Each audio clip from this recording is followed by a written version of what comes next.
Ravi गंगले hair. आज हम देखने वाले एक नए चैप्टर को समझने वाले हैं जिसका नाम है सांवले सपनों की याद, जो कि क्लास 9th का क्षितिज का चैप्टर है। इस चैप्टर के जो लेखक हैं वह हैं जावेद हुसैन साहब। देखिए, इनका जो जन्म है वह हुआ था 1945 में नालंदा जिले में। ठीक है, तो अब इस चैप्टर को शुरू करें इससे पहले इस चैप्टर का जो मोटिव है उसको समझ लेते हैं। यह लेखक ने किसी की याद में एक संस्मरण लिखा है। किसकी याद में लिखा है? सालेम अली की। जावेद हुसैन के द्वारा यह जो डायरी शैली में लिखा गया एक संस्मरण है, जिसमें सुप्रसिद्ध विज्ञानी, पक्षी विज्ञानी सालेम अली के बारे में उनका दुख प्रस्तुत किया गया है, उनकी भावनाएं प्रस्तुत की गई हैं, उनके बारे में ही मेनली ये लिखा गया है। तो देखिए, सन 1987, डेट याद रखना, सन 1987 में सालेम अली की मृत्यु हो गई थी और उनकी मृत्यु के दुख से जो उनके अंदर दुख उत्पन्न हुआ था उसी के बारे में लेखक ने यह चैप्टर लिखा है। पाठ में पक्षियों और पर्यावरण को बचाने के लिए सालेम अली ने किस किस तरीके से प्रयास किया है उस सभी को बताया गया है। कैसे उन्होंने साइलेंट वैली की स्थापना करवाई, किस तरीके से उन्होंने पक्षियों के प्रति उनका इतना प्रेम उमड़ पड़ा उनके मन में, इस चैप्टर में बताया गया है। तो चलिए अब चैप्टर को शुरू करते हैं। कहानी के जो लेखक हैं जावेद हुसैन, वह बता रहे हैं कि सालेम अली की शव यात्रा, जो कि उनकी अंतिम यात्रा है, वह जा रही है।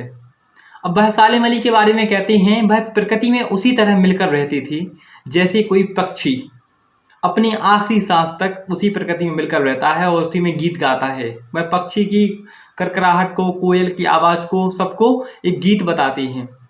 वह कहते हैं पक्षी जब अपने प्राण त्याग देता है तो उसके तमाम कोशिशों के बाद भी हम उसे जीवित नहीं कर सकते, और ना ही कोई ऐसा व्यक्ति होगा जो कोई मरे हुए पक्षी को जीवित करना चाहेगा। देखिए, जो लेखक हैं जावेद हुसैन आगे कहते हैं कि सालेम अली का यह कहना था कि लोगों की सबसे बड़ी गलती यह है। अब देखिए, यहाँ से चैप्टर का जो मेन पॉइंट है वह बता रहे हैं। यहाँ से मतलब जहाँ जहाँ मेन होगा मैं आपको बता दूंगा। ठीक है, तो बताते हैं कि सालेम अली का कहना था कि लोगों की सबसे बड़ी गलती यह है कि लोग पक्षी, जंगल को, झरनों को आदि को प्रकृति के नज़रिए से ना देखकर आदमी की नज़र से देखते हैं। वह मतलब अपने मौज मस्ती के लिए जाते हैं, वहाँ पर आदमी इंसान की नज़र से देखते हैं, वह इसे प्रकृति नहीं समझते। लेखक जावेद हुसैन आगे बताते हैं कि वृंदावन का नाम सुनकर, यहाँ से उन्होंने दूसरा पॉइंट रखा है, जैसे वृंदावन का नाम सुनकर श्री कृष्ण की सुख दुख की याद आ जाती है, ठीक वैसे ही पक्षियों का नाम सुनते ही सालेम अली का नाम हमारी जुबान पर या दिमाग पर आ ही जाता है। अपने आप ही ऐसा होता है, जैसे हम वृंदावन की बात करें तो राधा रानी कृष्ण का नाम आ जाता है, तो वैसे ही पक्षियों की प्रकृति की बात करेंगे तो सालेम अली का नाम हमारे दिमाग में ऑटोमेटिकली आ जाएगा। आज भी अगर कोई वृंदावन में आए तो यमुना नदी का जल उन्हें वह पुराना इतिहास याद दिलाता है, जब श्री कृष्ण ने यहाँ रासलीला की थी, गोपियों से शरारत की थी, दूध दही खाया था, मक्खन खाया था, हांडियाँ फोड़ी थी, दिल की धड़कन तेज करने वाली बांसुरी बजाई थी। उनकी सबसे प्रिय बांसुरी भी उनने वृंदावन में ही बजाई थी, जिससे सारा वृंदावन झूम उठता था, संगीत में खो जाता था। आज भी यमुना के काले पानी को देखकर ऐसा ही लगता है, मानो अभी अभी भगवान श्री कृष्ण बांसुरी बजाते हुए कहीं से आएंगे और सारे वातावरण में बांसुरी की मधुर तान बिखेर देंगे। उस जब यमुना नदी के काले पानी को देखो तो सालेम अली कहती हैं, जावेद हुसैन कहती हैं, ऐसा ही लगता है। सच में वृंदावन और कृष्ण एक दूसरे के पूरक हैं। लेखक जावेद हुसैन आगे बताती हैं कि सालेम अली एक दुबले पतले मरियल सी व्यक्ति थे। जब अब उनके जीवन में 100 साल पूरे हो गए थे, कुछ ही समय बचा था, परंतु बहुत अधिक यात्राओं के कारण उनका शरीर थक चुका था। उन्हें कैंसर नामक बीमारी हो गई थी। उनकी मृत्यु का जो कारण है वह क्या था? कैंसर था। कैंसर जैसी बीमारी ने उन्हें अपने मुंह में निगल लिया, परंतु सालेम अली अपनी आखिरी सांस तक विभिन्न पक्षियों के बारे में तलाश करते रहे, उनकी देख रेख में लगे रहे। यानी अंतिम सांस तक उन्होंने अपनी पक्षियों की खोजबीन करना, उनकी देखभाल करना, उनकी मतलब तरह तरह की चीज़ें जानना बंद नहीं किया। उनकी पत्नी तहमीना, याद रखना नाम, उनकी जो पत्नी थी तहमीना, उनका बहुत ध्यान रखती थी, और तहमीना उनकी सहपाठी भी रह चुकी थी, यानी क्लासमेट भी रह चुकी थी, पहले उनके साथ पढ़ाई भी कर चुकी थी। आगे लेखक क्या बताते हैं कि सालेम अली के बर्ड वॉचर बनने के पीछे एक कहानी छुपी हुई है। यानी सालेम अली का दूसरा नाम है बर्ड वॉचर, यानी पक्षियों के ऊपर नजर रखता है। उसके पीछे एक कहानी है। यह कहानी यह थी, यानी वो कैसे बनी, यहाँ से मेन उद्देश्य शुरू हो रहा है कि वह कैसे बनी। यह कहानी यह है कि जब सालेम अली बचपन में अपने मामा के उपहार जो लाए थे, उनके लिए गिफ्ट लाए थे एक उनके मामा एयरगन, तो उन्होंने एयरगन से बहुत खुश थे। और लेकिन एक दिन खेलते खेलते उन्होंने छत पर बैठी एक गौरैया दिख गई और उन्होंने एयरगन चला दी उस पर। उसके मन में एक शैतानी सूझी और उन्होंने एयरगन चला दी। अब जो गौरैया पर जाकर निशाना लग गया और गौरैया घायल होकर छत पर गिर पड़ी।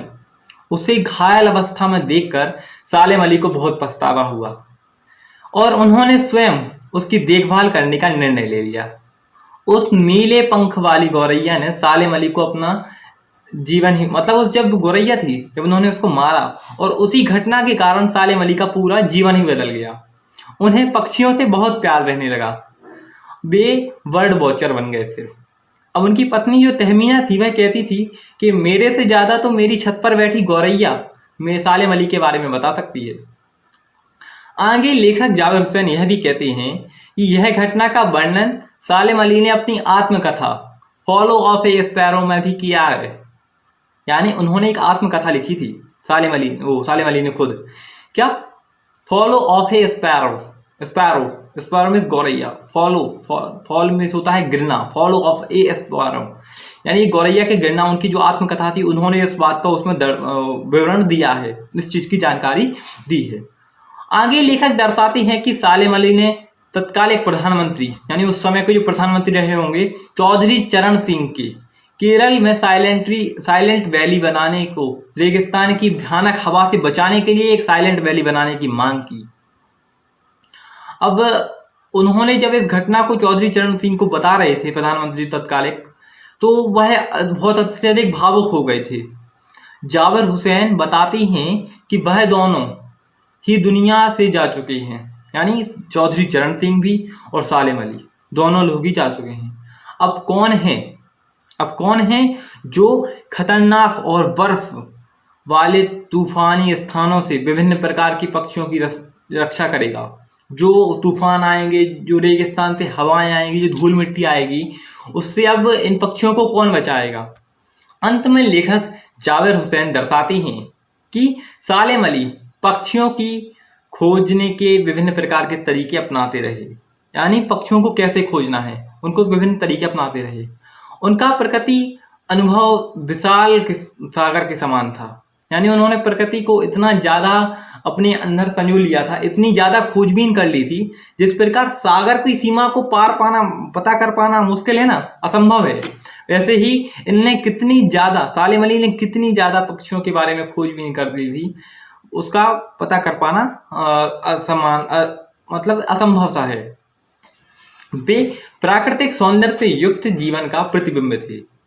यानी प्रकृति से, मतलब उनका जीवन और उनका जो जीवन रहा पूरा और जो प्रकृति रही, एक दूसरे के लिए मिरर थी, ऐसा बताया, प्रतिबिंब। लेखक कहता है कि अब सालेम अली नहीं रहे। उनको जानने वाले पक्षी प्रेमी और अन्य लोग यही सोच रहे हैं कि सालेम अली अपनी अंतिम यात्रा पर नहीं बल्कि पक्षियों की खोजबीन में जा रहे हैं और जल्द ही लौट भी आएंगे। वे सभी लोग तो अब यही सोचते हैं कि सालेम अली सबके बीच वापस आ जाएं। यानी जब उनकी मृत्यु हो गई तो लोग यही कहने लगे कि सालेम अली अब पक्षियों की खोज में निकल गए हैं। वह मरे नहीं हैं, उनकी मृत्यु नहीं हुई है, वह पक्षियों की खोज में निकल गए हैं। तो एक सवाल जो करेगा आपके दिलों में बवाल, वह है कि सालेम अली जो हैं, उनके जीवन में ऐसी कौन सी घटना घटी थी जिसके कारण उनका पूरा जीवन ही बदल गया, उनके जीवन जीने का नज़रिया बदल गया? बताइए। देखिए, जब उनके मामा उनके लिए गिफ्ट लाए थे, एयरगन लाए थे, तो उन्होंने एयरगन से एक गौरैया को मार दिया। गौरैया घायल हो गई, गिर पड़ी। फिर उस गौरैया की देखभाल करी, उन्होंने पक्षियों से प्रेम हो गया, इतना लगा हुआ कि वह बर्ड वॉचर के नाम से जाने लगे। इस तरीके का मतलब आपको फिर देखना है कि 3 नंबर का क्वेश्चन है, 5 नंबर का क्वेश्चन है, उस हिसाब से लॉन्ग करते जाना है क्वेश्चन को। देखिए, सालेम अली ने पूर्व प्रधानमंत्री के सामने पर्यावरण से संबंधित किस संभावित खतरों का चित्र खींचा और उनकी आंखें नम हो गई थी? बताओ। देखिए, उन दिनों रेगिस्तानी हवाओं के कारण केरल की साइलेंट वैली दूषित होती जा रही थी, यानी तूफान आ रहे थे साइलेंट वैली में रेगिस्तान की हवाओं के कारण। जमीन के बंजर होने का खतरा उस पर मंडरा रहा था। तो देखिए, जो चौधरी चरण सिंह थे, उनके सामने उन्होंने इन चीज़ों का जिक्र किया, उनको इस भय का विवरण दिया कि जमीन बंजर हो जाएगी, साइलेंट वैली नष्ट हो जाएगी। तो इसी तरह की भावनाओं को देखकर जो उस समय के प्रधानमंत्री थे चौधरी चरण सिंह, उनकी मतलब नमी आ गई आंखों के अंदर। लॉरेंस की पत्नी फ्रीडा ने ऐसा क्यों कहा होगा कि मेरी छत पर बैठने वाली गौरैया लॉरेंस के बारे में ढेर सारी बातें जानती है, यानी मेरे से भी ज़्यादा बातें जानती है। तो देखिए, लॉरेंस की पत्नी जो फ्रीडा थी, उन्होंने ऐसा इसलिए कहा क्योंकि लॉरेंस भी सालेम अली की तरह अपना अधिकतम समय पक्षियों के साथ व्यतीत करते थे, जिसमें छत पर बैठने वाली गौरैया भी शामिल थी। लॉरेंस की पत्नी ने इसी बात को ध्यान में रखते हुए इस बात को कहा है कि मेरे से ज़्यादा तो मेरी जो छत पे बैठी गौरैया है वह बता सकती है आपको लॉरेंस के बारे में।